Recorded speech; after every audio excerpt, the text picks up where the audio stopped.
സുനിത വിലിയം സന്ദർശിച്ചതിന് ശേഷം വലിയ രീതിയിൽ ചർച്ച വരുന്നുണ്ട്. അങ്ങനെ സ്ത്രീകൾക്ക് കയറാൻ പറ്റുന്നില്ല, നമ്മുടെ നാട്ടിൽ സ്ത്രീകൾക്ക് കയറാൻ പറ്റുന്നില്ല. അങ്ങനെ നമ്മുടെ നാട്ടിൽ സ്ത്രീകൾക്ക് കയറാൻ പറ്റാത്തൊരു സ്ഥലമാണോ?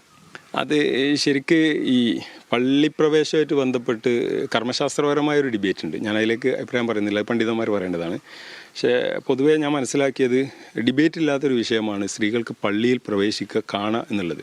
പള്ളിയിൽ പോയിട്ട് നിസ്കരിക്കാമോ ആരാധന നടത്താമോ എന്ന വിഷയത്തിലാണ് ഡിബേറ്റ് ഉള്ളത്.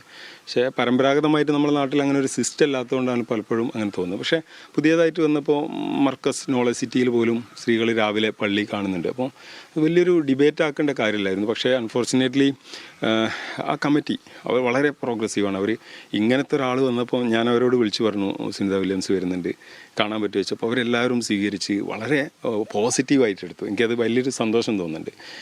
അതേപോലെ തന്നെ എല്ലായിടത്തും വിളിച്ചു പറഞ്ഞപ്പോൾ പക്ഷേ ആ ഒരു പോയിന്റ് വളരെ വാലിഡാണ്. അപ്പോൾ നമ്മളെ നാട്ടിലുള്ളവർക്കും ഗവേഷകർക്കും വിദ്യാർത്ഥികൾക്കും ഒക്കെ അത് കാണുക, പഠിക്കുക എന്നുള്ളത്. കാരണം പിന്നെ മുച്ചന്തിപ്പള്ളി, മിഷ്കാൽ പള്ളി പോലുള്ളത് കേവലം ഒരു നമസ്കാര പള്ളി എന്നതിനപ്പുറത്തേക്ക് അത് നമ്മളെ പൈതൃകത്തിൻ്റെ ഒരു വലിയ ഒരു സംരക്ഷണ കേന്ദ്രമാണ്. അപ്പോൾ അതിനെ പഠിക്കുക, അതിൻ്റെ ആർക്കിടെക്ചർ.